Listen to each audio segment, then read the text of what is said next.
Bismillahirrahmanirrahim.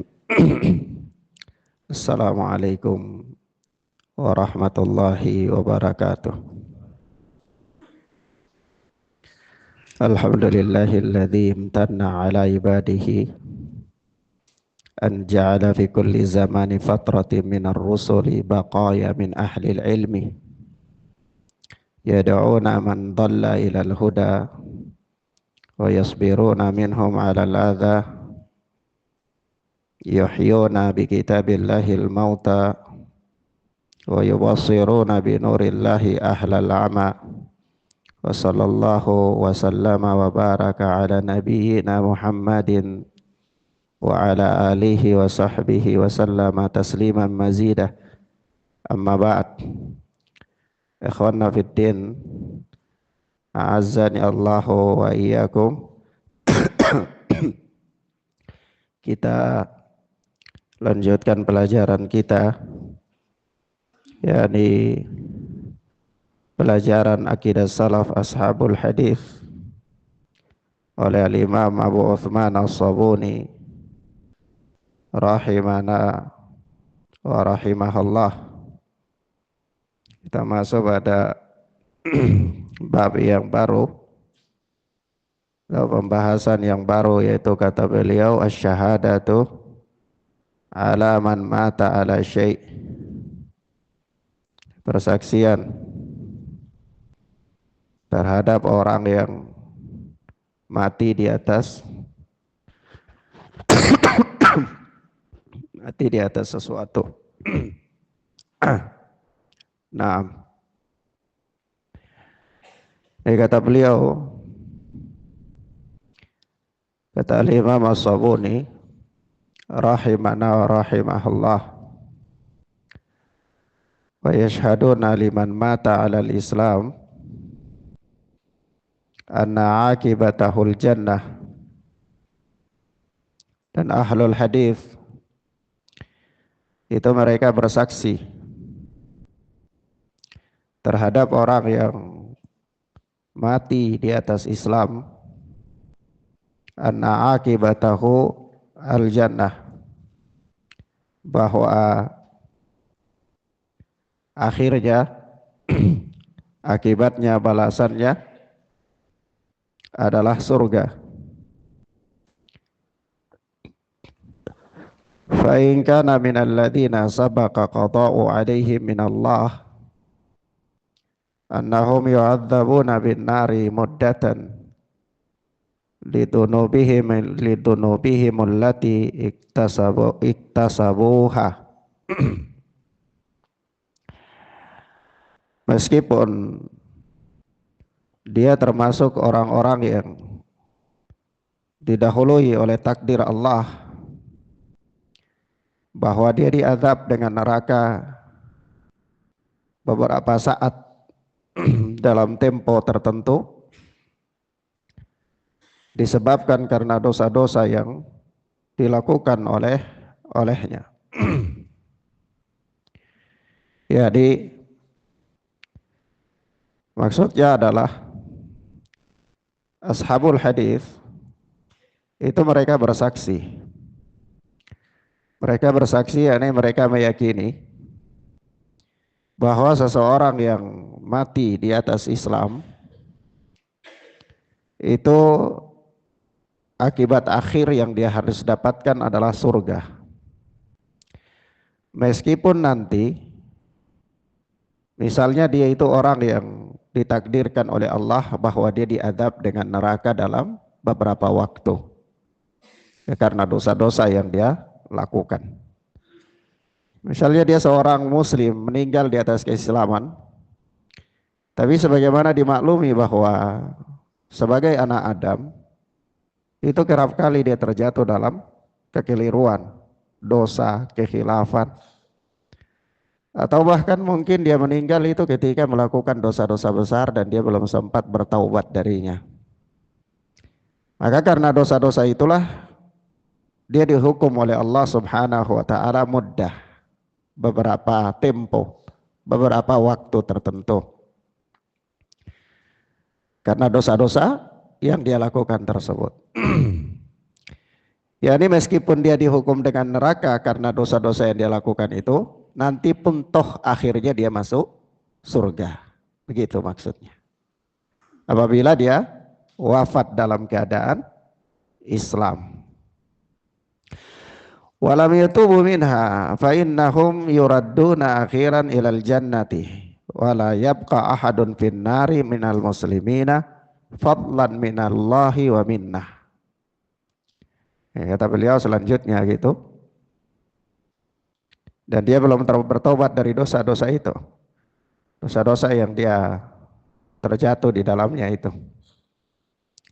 Fa innahum yuradduna akhiran ilal jannah. Maka mereka itu pada akhirnya akan dikembalikan ke surga. Akan dikembalikan ke surganya Allah Azza wa Jalla. Wala yabqa ahadun finnari minal muslimina, dan tidak ada seorang pun dari kalangan kaum muslimin itu yang kekal tetap di neraka. Tidak ada. Kalau kita katakan, apakah ada di antara orang Islam yang masuk neraka? Jawabnya ya ada. Tapi pertanyaannya, apakah ada kekalnya orang Islam di dalam neraka? Jawabnya tidak ada. Sebab itu seandainya orang Islam itu dia masuk neraka, maka toh akhirnya pasti dia akan dikeluarkan dari neraka. Karena prinsipnya orang Islam itu tidak akan kekal di neraka. Karena keimanan yang ada pada dirinya tersebut. Naam. Fadlan minallahi wa minnah. Semua itu karena karunia dan rahmat dari Allah. Semua itu karena apa? Karunia dan rahmat dari Allah. Allah memberikannya dia rahmat, Allah memberikan dia karunia. Sebab apa? Sebab dia punya keimanan. Sebab dia punya keimanan. Maka Allah seandainya menghukum dia, maka Allah pun pasti akan mengeluarkan dia dan tidak membuat dia itu kekal di dalam neraka. Ini prinsip yang pertama. Prinsip yang pertama kepada orang yang mati dalam Islam secara umum. Secara apa? Umum. Nah, kemudian kata beliau, kata Imam As-Sabuni selanjutnya, wa man mata wal iyadu billahi alal kufri famaradduhu ilan nari la yanju minha wa la yakunu limaqamihi fiha muntaha.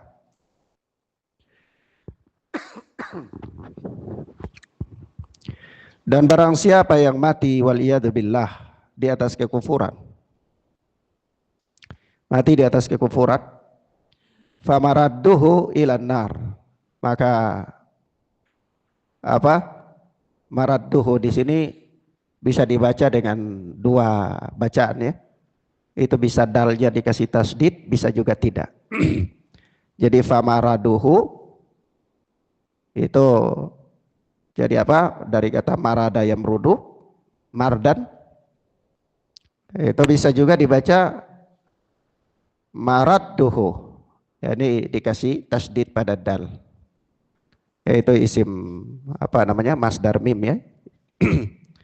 Artinya sama di dalam lisanul Arab itu dikatakan al-marji'u wal masir. Tempat kembali. Tempat apa? Kembali. Namun yang paling lazim di dalam kitab-kitab hadis itu disebutkan dalnya tidak bertasdid. Dalnya tidak bertasdid. Tapi kalau dalnya bertasdid pun secara bahasa tidak salah. Begitu. Mafhum ya? Taib. Jadi kalau misalnya mungkin ada sebagian cetakan yang disebutkan tidak ada tasdidnya, sah saja. Ya. Wallahu a'lam bissawab.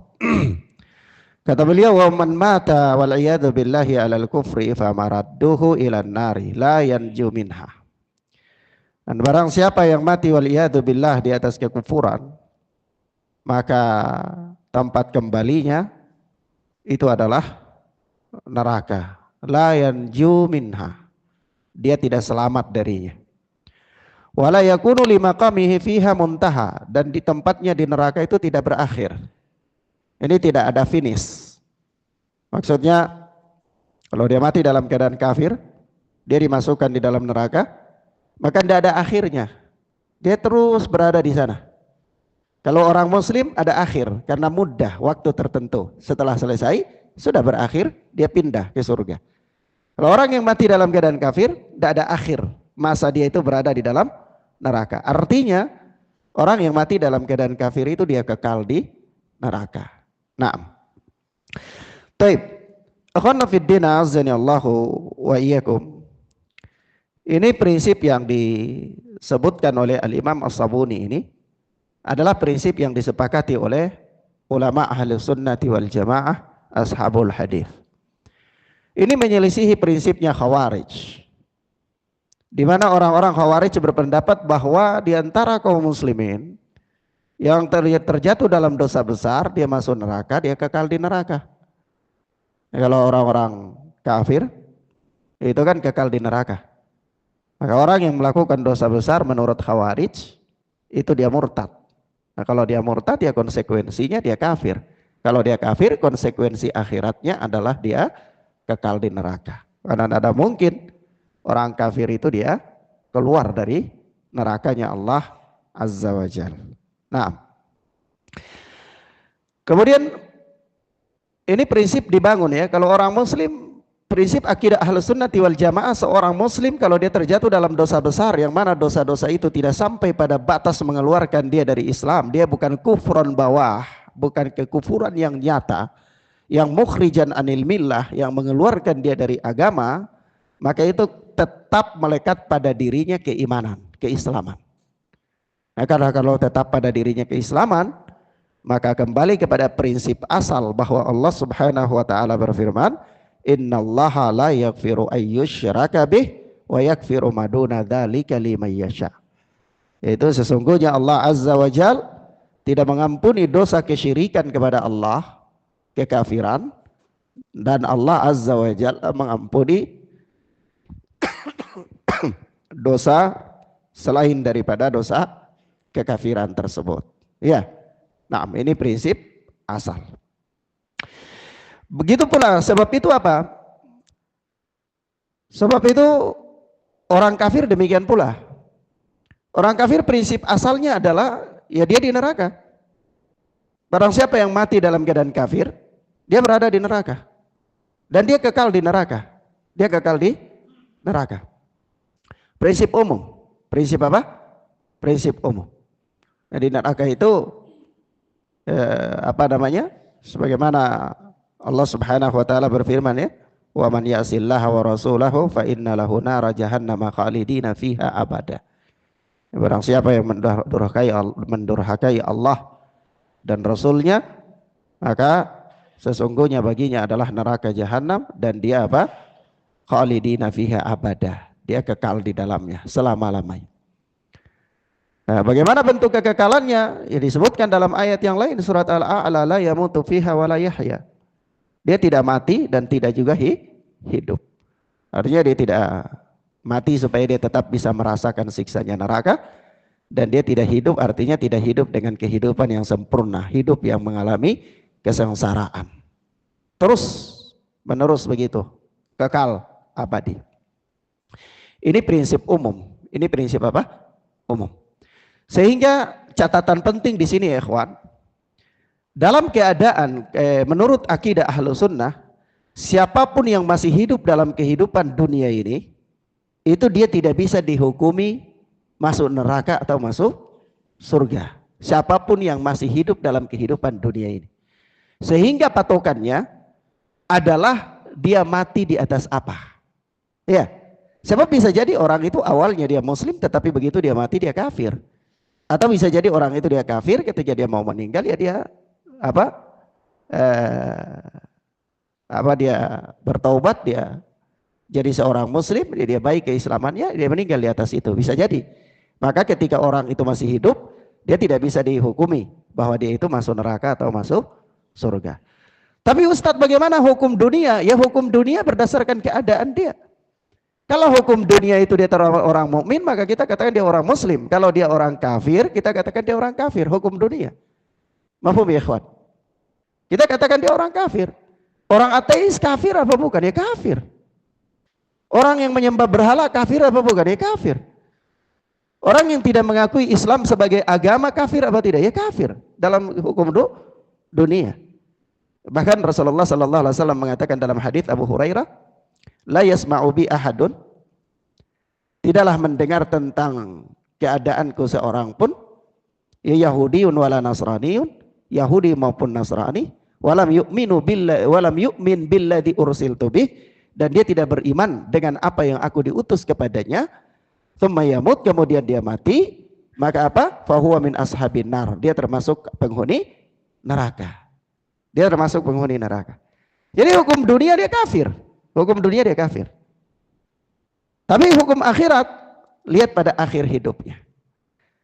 Nah, karena lihat pada akhir hidupnya, orang mukmin secara umum kalau dia meninggal dalam keislaman, ya maka umumnya akhir hidupnya dia meninggal dalam keislaman, dia surga. Tapi apakah dipastikan bahwa dia diadab dengan neraka atau tidak? Ini kita tidak tahu keadaannya.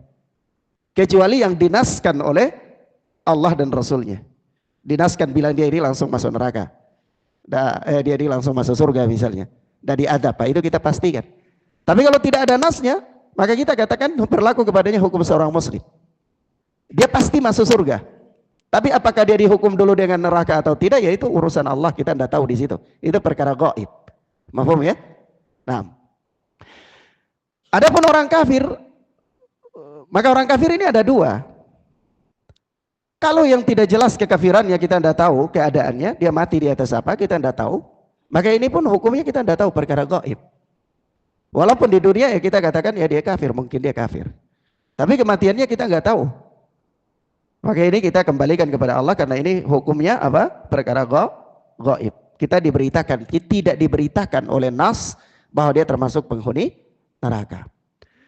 Tapi kalau orang yang kita tahu jelas-jelas dia mati di atas kekafiran, kita tahu jelas-jelas dia mati di atas kekafiran, orang ini dia kafir dan begitu dia mati dia dalam keadaan kafirnya itu, maka apa hukumnya? Ya hukumnya dia di neraka. Hukumnya dia di neraka. Kenapa? Karena kejelasan kematiannya itu jelas, mati di atas kekafiran. Mahfum ya ikhwan? Paham ya? Nah ini yang harus kita perhatikan. Harus kita beri catatan itu di sini. Karena kalau ini kita tidak beri catatan, maka nanti konsepnya itu membingungkan. Nah, membingungkan itu begini, ya orang kafir kita tahu secara umum orang kafir mati masuk neraka. Tapi kalau ada seseorang yang dia mati dalam keadaan kafir, kita katakan tidak tahu akhirnya. Ya nanti di akhirat tidak tahu, kita tidak bersaksi bahwa dia ini masuk neraka apa tidak. Kenapa? Karena ini kita katakan ini apa? Kita tidak tahu keadaannya. Tidak ada nas yang mengatakan dia masuk neraka. Kalau Abu Talib ada nas mengatakan dia masuk neraka. Abu Jahal ada nas mengatakan dia masuk neraka. Kalau orang yang tidak ada nas mengatakan dia masuk neraka, nanti kita akhirnya mengatakan tidak tahu ini masuk neraka atau tidak. Mahfum ya? Paham ya ikhwan? Baik. Maka dari itu kita katakan di sini ada catatan supaya tidak membuat kebingungan, yaitu kalau orang yang jelas-jelas mati di atas kekafiran yang kita tahu keadaannya, maka kita katakan dia secara individu itu mati dan kekal di dalam neraka. Masuk dan kekal di dalam neraka. Nah, ini sejalan dengan akidah Ahlus Sunnati wal Jamaah. Meskipun kalau kita baca dalam sebagian kitab akidah, itu para ulama menjelaskan secara umum, tidak menjelaskan sampai memberikan catatan ini, tidak ada. Maka biasanya sebagian orang mengalami kebingungan di sini, ya. Nah, sebab itu apa namanya? Saya pernah berdiskusi dengan beberapa orang yang ustadz-ustadz yang memang juga mengalami kebingungan di sini. Ya, nah, dan kalau antum baca itu syarahnya Syekh Abdul Aziz Ar-Rajihi, nah itu beliau ada berikan penekanan di situ. Beliau bahkan memberikan pengecualian ini, penekanan. Ya, itu kata beliau ya, kecuali orang yang jelas-jelas mati di atas kekafiran yang diketahui. Seperti apa di situ beliau berikan contoh Nasara dan Yahudi, mati di atas keyakinannya sebagai seorang Nasrani dan mati dalam keyakinannya sebagai seorang Yahudi. Ya sudah, dia kekal di neraka. Taib, mahfum ya ikhwan. Berbeda dengan orang yang kita tidak tahu keadaannya. Sebab itu di dalam bab ini ada bab orang-orang yang hidup pada masa fatrah, yang belum sampai kepada mereka hujah, dan bayi-bayi dari orang kafir yang meninggal. Iya, paham ya? Jadi kalau kita bicara tentang bab ini ada satu bab yang disebutkan juga oleh Al-Imam Ibnu Qayyim Al-Jauziyah dalam Tarikatul Hujratain, kitab beliau, yaitu bab tentang apa? Orang-orang yang hidup di masa fatrah dan orang-orang bayi-bayi orang kafir yang meninggal sebelum balik. Kan kita katakan begini hadis Nabi ya.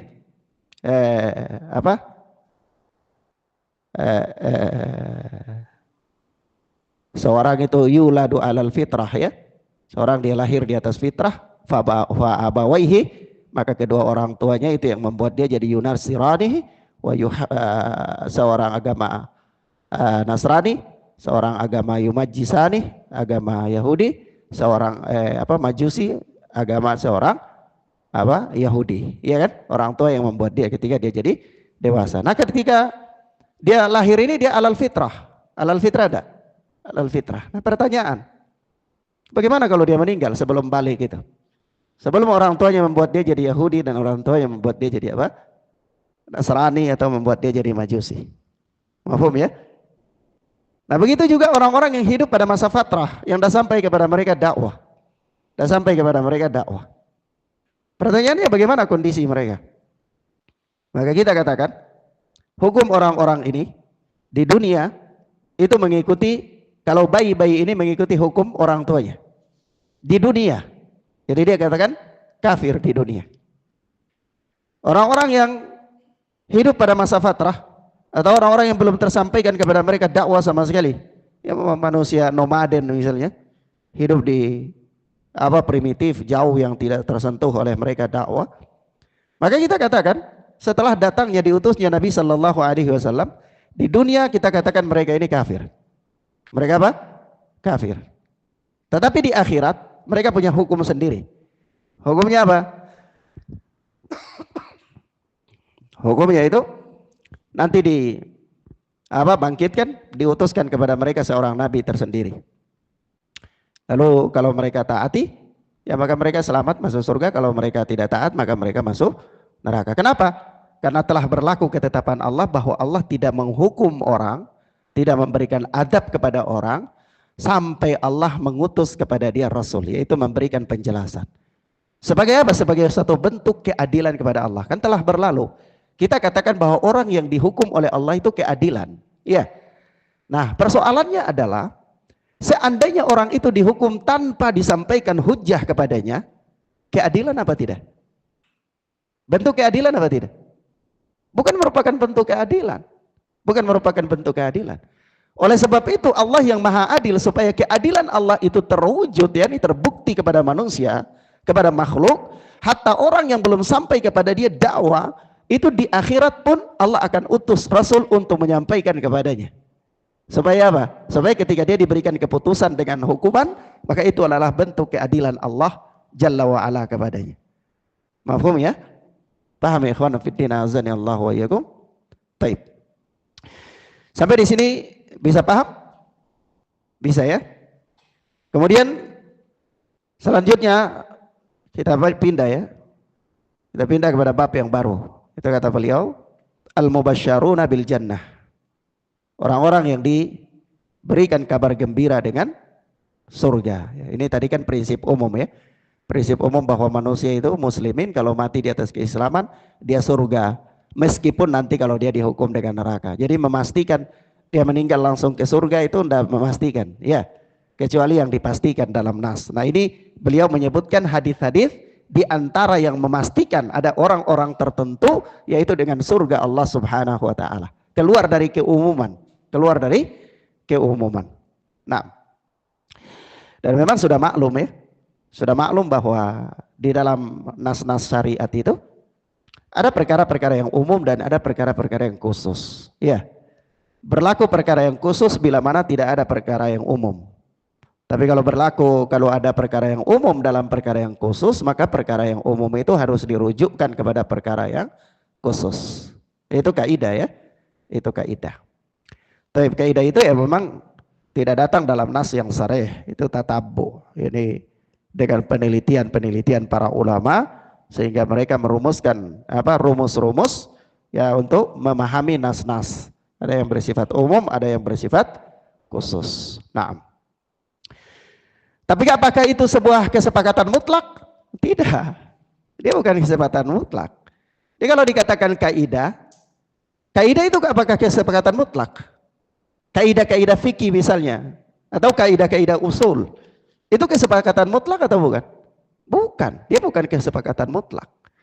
Sebab itu ada sebuah kaidah yang dibangun oleh sebuah madhab, ditentang oleh kaidah madhab lain. Mafhum ya? Atau sebuah kaidah yang dipegang oleh jumhur, tetapi ada bukan jumhur membantah kaidah tersebut. Kenapa? Karena kaidah itu bukan kesepakatan mutlak. Kecuali kaidah yang diambil konteksnya, teksnya langsung dari nas, Al-Quran ataupun hadis. Mafhum ya ikhwan? Paham ya? Jadi kalau orang bilang, oh ini kaidahnya begini Ustadz, ya ini kaidahnya begini ya Ustadz. Kita katakan antum ngotot sekali. Siapa yang mewajibkan Anda untuk mengatakan kaidah itu mutlak harus diterima? Ya? Karena yang harus diterima itu apa? Yang wajib diterima itu apa? Nas, Al-Quran, Sunnah, Ijma, wajib diterima. Kias wajib diterima tidak? Ya menurut pendapat yang kuat ya diterima selama kias itu sahih. Tapi ana mengatakan kias saja itu diikhtilafkan oleh para ulama. Dohiriyah dan sebahagian Hanabilah tidak menerima kias mutlak, tidak menerima kias. Mafhum ya? Sebab itu kalau antum lihat madhabnya Ibnu Hazm, ketika berbicara tentang jilatan anjing, mafhum ya ikhwan? Idza walagal kalbu fi ina'i ahadikum, apabila anjing itu dia menjilati bejana salah seorang dari kalian, maka cucilah sebanyak apa? 7 kali. Pertanyaan paling rasional begini, nas berbicara apabila anjing menjilati bejana salah seorang dari kalian. Pertanyaan rasionalnya, kalau seandainya anjing menjilati betis salah seorang dari kalian, gimana? Dicuci 7 kali lagi apa enggak? Dicuci 7 kali atau tidak? Menurut Ibnu Hazm, Zahirian tadi dicuci 7 kali. Kenapa tidak dicuci 7 kali salah satunya dengan tanah? Kenapa? Karena konteksnya tidak berbicara tentang menjilati betis. Konteks kalimat ini berbicara tentang menjilati bejana. Ya. Tapi kemudian jumhur ulama mengatakan bukan. Ini konteksnya bukan tentang bejana atau betis. Tapi konteksnya ini sedang berbicara tentang liurnya anjing. Sehingga liurnya anjing itu terletak di mana saja, maka cara membersihkannya adalah dengan cara seperti itu. Kalau dia terletak di bejana ya cara membersihkan bejana begitu. Kalau dia terletak di betis ya cara membersihkan betis ya begitu. Paham maksud anak ya kawan? Paham ya? Tapi anak ingin sampaikan di sini adalah yang namanya kaidah itu tidak mutlak. Ya. Contoh lain kaidah tidak mutlak begini. Jumhur ulama mengatakan bahwa hewan yang bisa dimakan dagingnya itu kotorannya tidak najis. Kotorannya tidak najis. Kalau antum baca Fathul Bari, Sahih Bukhari, ya oleh Ibnu Hajar ya. Fathul Bari itu kan ada 2. Ada Fathul Bari Ibnu Rajab, ada Fathul Bari siapa? Ibnu Hajar. Satu Syafi'iyah, satu Hambaliyah. Ibnu Hajar bukan Syafi'i, Ibnu Rajab kan Hambali ya. Nah kalau antum baca Fathul Bari Ibnu Hajar, nah itu kan disebutkan di situ ya tentang orang-orang yang berdalil dengan daging hewan yang bisa dimakan itu kotorannya bukan najis adalah dengan orang-orang kaum Uraniun, kaum yang minum kencing unta. Minum kencing unta. Ya. Mereka datang ke Nabi kurang lebih pada tahun 9 Hijriah itu. Mereka mengalami sakit perut. Nabi suruh mereka minum kencing unta. Meskipun dalam lafaz hadis berbeda-beda. Ada yang mengatakan Nabi suruh minum susu tapi mereka salah minum kencing, ada yang mengatakan mereka minum susu dan minum kencing, ada yang mengatakan mereka minum kencing. Ini lafaz hadis ya. Ini bukan bab kita mentarjih, tapi anak ingin mengatakan dalil di antara dalil yang mengatakan hewan yang bisa dimakan itu kotorannya bukan najis. Paham ya, ikhwan? Nah. Tapi jumhur ini pendapat jumhur ya, kaidah, lalu mereka buat kaidah, nas-nas itu mereka buat kaidah bahwa hewan yang dagingnya bisa dimakan itu kotorannya bukan najis. Mereka bawa dalil itu dan dalil-dalil yang semisal.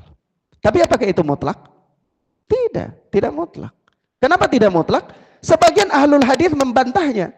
Apa bantahannya? Lantum baca hadis, ada namanya apa? Rasulullah itu pernah buang hajat, lalu sahabat datang bawa apa? Bawa batu dan bawa rausah. Bawa rausah. Rasulullah buang rausah, Rasulullah beristinja dengan apa? Batu. Apa itu makna rausah? Kalau rausah dalam lisanul Arab itu dikatakan 3 kotoran hewan saja. Kotoran hewan kuda, kotoran hewan bigal, kotoran hewan keledai. Itu rausah. Lantas Nabi katakan fa innaha rijsun, dia itu najis. Dia itu apa? Najis. Maka ahli tahqiq kembali kepada pembatasan bahasa, bahwa mereka mengatakan di sini Rasulullah mengatakan najis ini 3. Yaitu apa?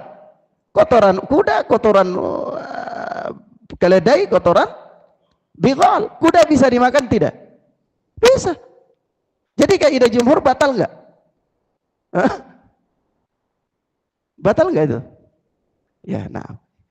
Terlepas dari antum ini bukan ahli tahqiq ya, jadi jangan kadang-kadang ngotot. Ngotot, wah ini harus begini Ustadz, ini kaidahnya. Emang antum muhakkik? Ya, antum bukan muhakkik. Membaca nasnya juga belum, membaca cara istidlal juga belum. Cuma sekedar membaca kaul-kaul ulama, belum tahu bagaimana cara ulama menggunakan dalil untuk beristidlal. Hanya sekedar baca ulama ini mengatakan begini, ulama ini mengatakan begitu, lalu ngotot, paksakan orang bahwa ini seolah-olah hasil tahqiq. Ya. Jangan mendudukan posisi Anda seperti Ibnu Hajar atau seperti Syekhul Islam Ibnu Taimiyah, muhakkik, ya, atau ya paling modern ya Syuaib Al-Arnaut lah. Ya, muhakkik zaman ini misalnya. Jangan ya. Tapi maka di situ kaidahnya apa? Mutlak tidak? Tidak mutlak, tidak mutlak. Paham ya, ikhwan? Maka kita katakan yang mutlak itu cuma apa? Al-Quran, Sunnah Nabi, ijma, itu mutlak. Selain daripada itu tidak mutlak. Paham ya, ikhwan? Paham ya? Baik. Tapi kita ingin mengatakan bahwa situ ada am dan khusus. Jadi ini babnya bab khusus. Bab khusus. Setelah Al-Imam As-Sabuni menyebutkan bab secara umum, beliau menyebutkan bab secara khusus. Begitu indahnya pembahasan ya. Indahnya pembahasan. Baik. Kata beliau begini.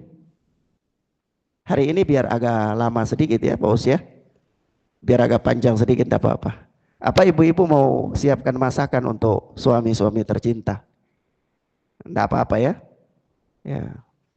Kalau yang punya istri 2 tidak apa-apa. Satu bisa cepat-cepat masak, yang satu belum, tidak apa-apa. Ya. Baik. Kemudian apa ikhwan? Kata beliau. Kata Imam As-Sabuni, wa amman ladzina syahida lahum Rasulullah sallallahu alaihi wasallam min ashabihi bi a'yanihim bi annahum min ahlil jannah fa inna ashabil hadithi yashhaduna lahum bidzalik tasdiqan minhum lirrasuli sallallahu alaihi wasallam fi ma dzakarahu wa wa'adahu lahum. Adapun orang-orang yang dipersaksikan oleh Rasulullah sallallahu alaihi wasallam dari kalangan sahabat beliau bi'ayanihim secara personal bi annahum min ahlil jannah, bahwa mereka itu termasuk ahli surga, fa inna ashabil hadis yashhaduna lahum bidzalik, maka ashabul hadis juga bersaksi terhadap mereka dengan yang Nabi bersaksikan itu. Tasdiqan minhum lirrasuli sallallahu alaihi wasallam fi ma dzakarahu wa wa'adahu lahum, sebagai satu bentuk pembenaran dari ashabul hadis terhadap Rasulullah sallallahu alaihi wasallam pada perkara-perkara yang beliau sebutkan dan beliau janjikan kepada mereka itu. Iya. Dzakarahu wa wa'adahu, yakni beliau janjikan kepada mereka. Lahum, kepada mereka.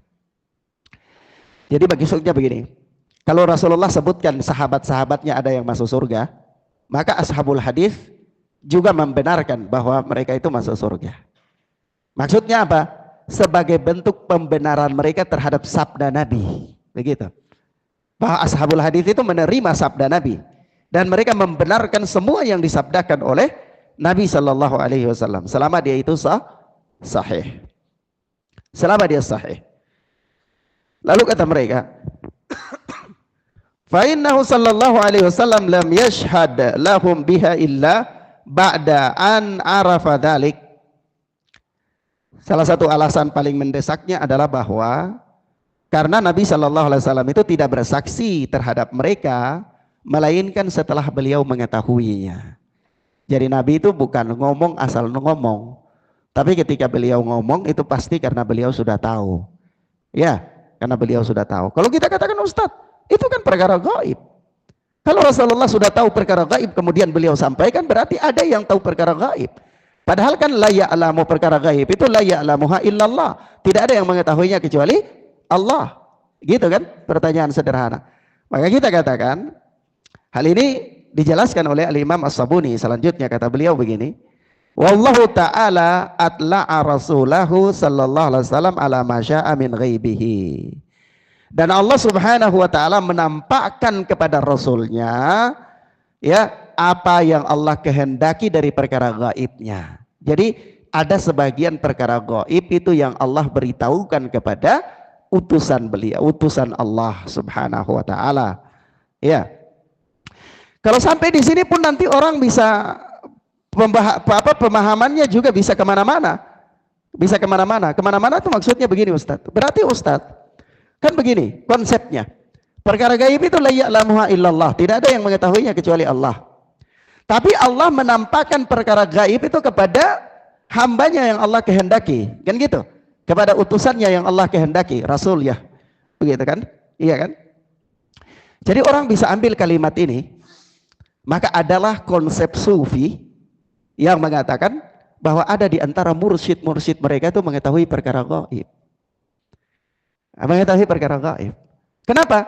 Karena ada di antara hamba Allah itu yang Allah tampakkan perkara gaib kepada mereka. Sebagian perkara gaib kepada mereka. Iya kan? Nah, di antaranya para rasul Allah tampakkan sebagian perkara gaib kepada mereka. Dan juga di antaranya sebagian daripada mursyid-mursyid mereka. Bisa kan diyakini begitu? Iya. Lalu ada ayat mengatakan ya. Ayat kan mengatakan alimul ghaibi fala yudhiru ala ghaibihi ahadan illa man irtada. Putus di situ. Jadi apa? Allah tabaraka wa taala itu adalah alimul ghaib yang maha mengetahui perkara gaib. La yudhiruhu ala ghaibihi ahadan. Allah tidak menampakkan perkara gaibnya kepada seorang pun illa man irtada, kecuali kepada orang yang diridai. Putus kalimatnya di situ. Kalau putus kalimatnya di situ, maka mursyid-mursyid sufi itu bisa mengatakan mursyid-mursyid mereka itu termasuk di antara orang-orang yang diridai oleh Allah. Karena termasuk di antara orang-orang yang diridai oleh Allah, maka mereka juga diberitahukan perkara gaib oleh Allah. Paham maksudnya? Kalau kayak gitu membingungkan tidak? Akhirnya bisa katakan dia benar nggak? Dia benar. Tapi ternyata ayat tidak sampai di situ. Ayat itu ada takhsis. Ayat mengatakan bagaimana? Illa man irtada min rasulin, kecuali yang Allah ridai dari rasul utusan Allah. Maka ketika mereka mengklaim mengetahui perkara gaib dengan karena anggapan ayat ini, kita katakan ayat selanjutnya mengatakan apa? Dari kalangan para rasul. Pertanyaan sederhana, Anda rasul apa bukan? Kalau dia mengatakan dia rasul, ini kadzab, dusta, kebohongan yang besar. Iya. Kalau dia mengatakan dia bukan rasul, maka sudah, halas, persoalan selesai. Bukan Anda yang dimaksud. Bukan Anda yang dimaksud. Baik. Paham ya, ikhwan? Nah. Kemudian apa? Kata Al-Imam As-Sabuni wa bayanu dzalika fi qoulihi ta'ala, dan penjelasan akan hal itu tersebut dalam firman Allah surat Al-Jin ayat 26 sampai 27 itu. Alimul ghaibi fala yudhiru ala ghaibihi ahadan illa man irtada min rasulin, ya. Allah adalah zat yang maha mengetahui perkara gaib. Allah tidak menampakkan perkara gaib itu kepada siapapun, ya, kecuali orang-orang yang diridai oleh Allah dari kalangan para rasul. Maka bisa para rasul itu mengetahui sebahagian perkara gaib, bukan semua perkara gaib, sebahagian perkara gaib. Nah, dan di antara sebagian perkara gaib itu apa? Apa-apa yang dijaminkan oleh Rasul bahwa dia itu masuk surga. Orang-orang yang dijaminkan oleh Rasul bahwa dia itu masuk surga. Karena Rasul tidak berbicara dalam bab ini, melainkan beliau telah mengetahuinya. Dari mana? Dari ditampakkan oleh Allah kepada beliau. Ya kan? Wa may yantiqu anil hawa in huwa illa wahyu yuha. Kan begitu. Maka kata beliau, wa qad basyara sallallahu alaihi wasallam asyratan min ashabihi bil jannah. Dan Rasulullah telah memberikan kabar gembira kepada 10 orang sahabatnya dengan surga. Wahum Abu Bakrin wa Umaru wa Uthmanu wa Aliyun wa Talha wa Zubair wa Abdurrahman ibn Auf wa Sa'ad wa Sa'id wa Abu Ubaidah ibn al-Jarrah. Di antara 10 orang sahabat yang diberikan kabar gembira untuk surga itu Abu Bakar, Umar, Uthman, Ali, Talha, Zubair, Abdurrahman bin Auf, Sa'ad, Sa'id, Abu Ubaidah ibn al-Jarrah. Ya, 10 orang sahabat ya. Berapa itu? Abu Bakar, Umar, Uthman, Ali, Talha, Zubair, Abdurrahman bin Auf, Sa'ad, Sa'id, Abu Ubaidah ibn al-Jarrah. 10 ya. 10. Wa kadzalika qala li Thabit bin Qais bin Syammas, dan juga demikian Nabi sallallahu alaihi wasallam bersabda kepada Thabit bin Qais bin Syammas, anta min ahlil jannah, engkau termasuk ahli surga. Jadi ada Qais bin Syammas ini Rasulullah katakan anta min ahlil jannah, engkau termasuk ahli surga. Qala Anas bin Malik berkata, wa laqad kana yamshi baina adhurina wa nahnu naqul innahu fil jannah wa min ahlil jannah. Kata Anas bin Malik, dan apa? Qais bin Syammas ini dia masih hidup di tengah-tengah kita. Dia masih hidup di tengah-tengah kita. Dia berjalan di antara kita dan kita katakan dia di surga dan dia termasuk ahli surga. Maksudnya apa? Maksudnya kalimat ini dibawakan oleh Imam As-Sabuni di sini untuk apa? Untuk menunjukkan bahwa para sahabat itu mentakyin pribadi ini bahwa dia itu di surga. Paham ya, ikhwan? Iya, mereka menunjuk secara personal bahwa orang ini di surga dan dia masuk surga. Mereka menunjukkan hal itu berdasarkan apa? Berdasarkan kabar dari Rasul sallallahu alaihi wasallam. Ikhwan, di sini ada pelajaran paling penting sekali. Pelajaran paling penting itu ketika Rasulullah sebutkan 10 orang masuk surga, itu Rasulullah sebutkan mereka itu dalam satu kalimat. Dalam satu kalimat. Tidak bisa pisah. Tidak bisa pisah. Apa maknanya? Ya? Apa maknanya?